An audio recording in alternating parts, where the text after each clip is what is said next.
Hi friends, hope you are all doing well. Welcome back to our CISA video series. Today we will discuss on Foreach loop. So let's get started. Foreach loop in CISA is used to iterate through the elements of a collection such as an array, list or other enumerable types.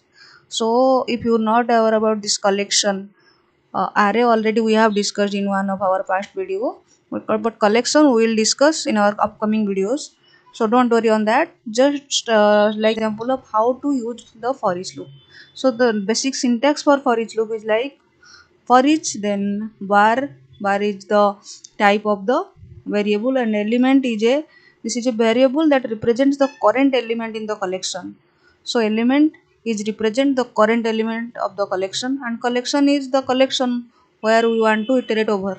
That is two parts like element and collection. Here we can see element and collection. So I have written all these examples in our Visual Studio. So let's open Visual Studio and check one by one how for each loop is working in collections. So iterating through an array. So we have already discussed array in our last videos. So you can see this is an array. Type of array is integer, and the syntax is integer. Then the elements are 1 2 3 4 5. Then we are looping through this uh, numbers array. For each int number in numbers, so number is will be represent the current element and numbers will be the collection, and we are printing the console.WriteLine number. So whatever the current what is that, it will be the current element, or or that is represent current element, that will printed here. So let's run this.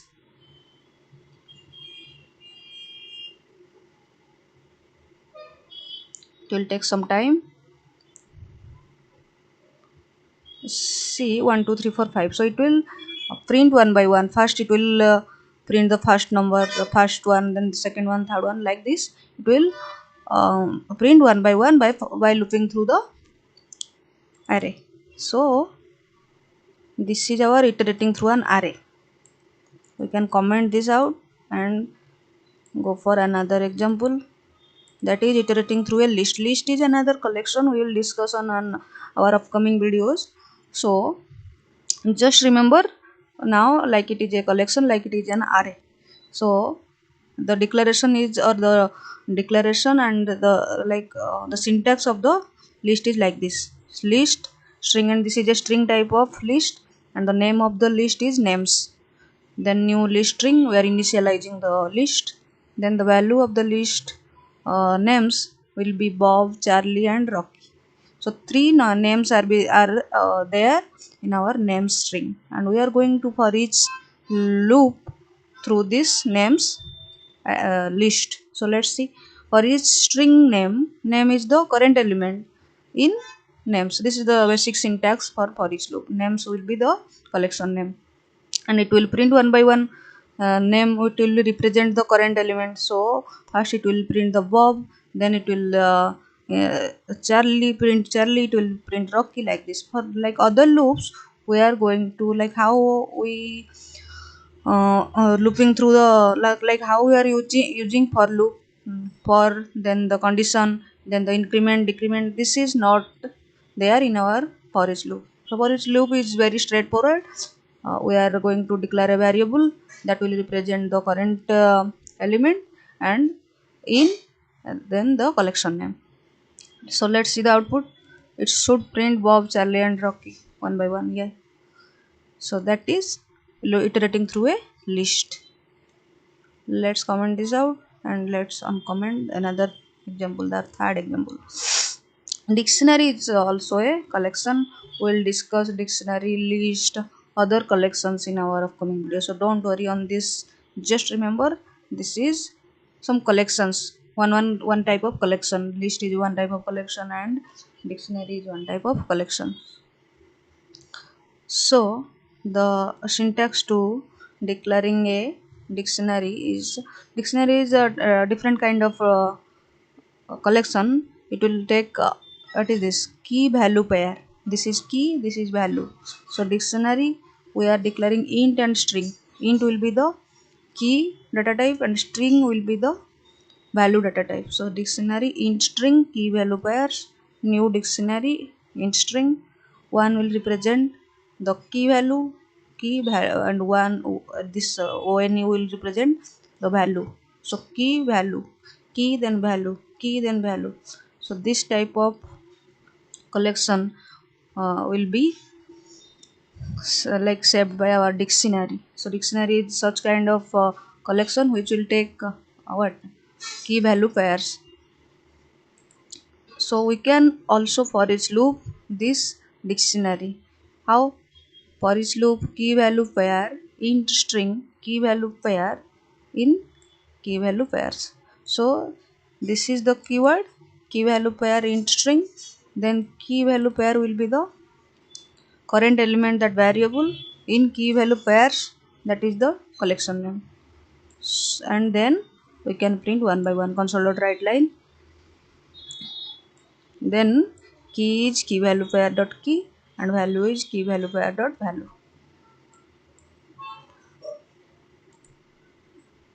Let's see what will be the output. So key is 1, value is 1, key is 2, value is 2, key is 3, value is 3. Like this the for each loop is working for this dictionary. So don't confuse on this dictionary, only understand the for each loop concept here. Dictionary will understand in our upcoming videos. String also already we know string is represent some like a number of characters. So string message hello world. For each loop char ch, so here the variable is type of char, in message is the collection name, and we will print one by one from this hello world. So it will print one by one hello with a space.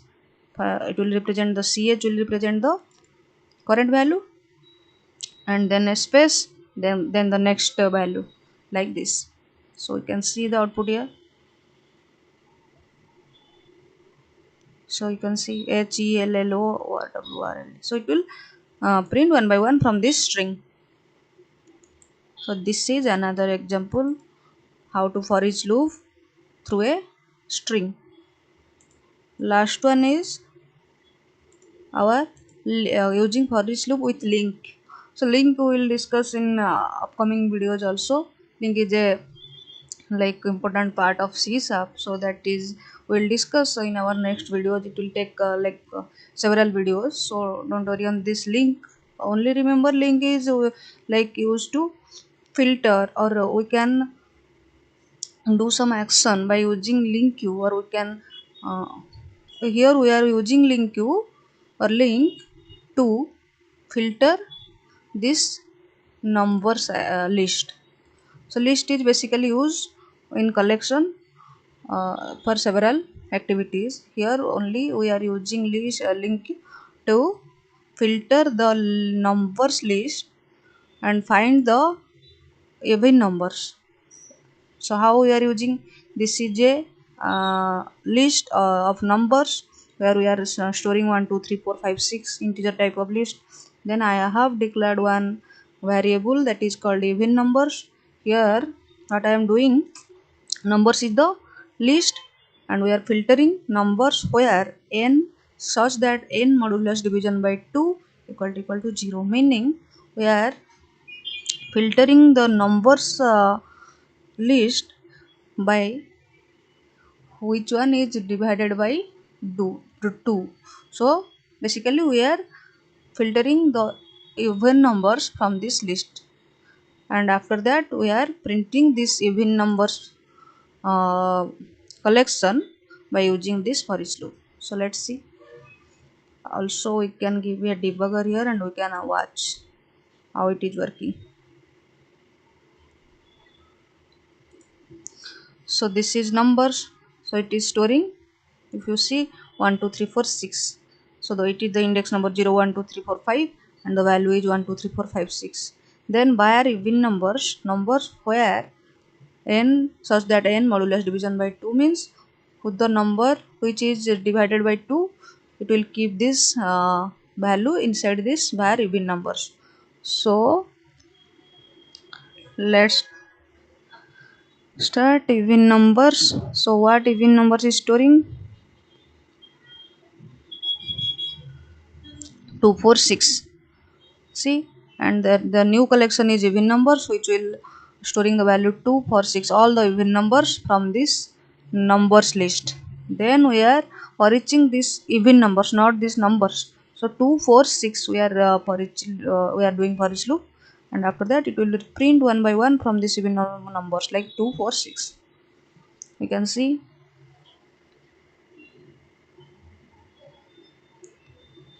So n is the current value. So if you see, n is now representing 2, it will print 2.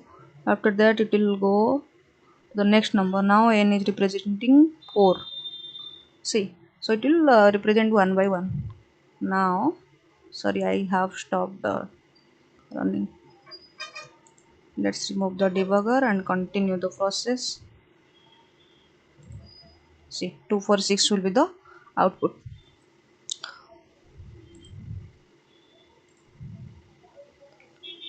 So we have discussed all these examples one by one. So benefits of for each loop, it is simple. The for each loop is simpler to write and read, especially for collections. So for each loop especially developed for collections. Safety, it avoids common error related to index management. So in case of other loop, we need to manage the index number. So there will be the exception, common exception occur, like index out of range exception, like that. But in case of for each loop, that error or that index related error will not come, because it will not takes any index number. It will automatically count the index number internally, and it will looping, or it will iterate that number of that times of or that number of what is that for each, or it will for each loop, or it will iterate that number of times. Okay, clarity in the intent of the iterating over a collection is clear and concise. So it is very clear, we are uh, iterating on the collections, so it is very clear and concise. That is all about our for each loop today. I hope you found this session helpful and informative. Please check the description below for detailed notes. Thank you for watching, and please make sure to like, comment and subscribe for more C# tutorials. See you in the next video. Bye.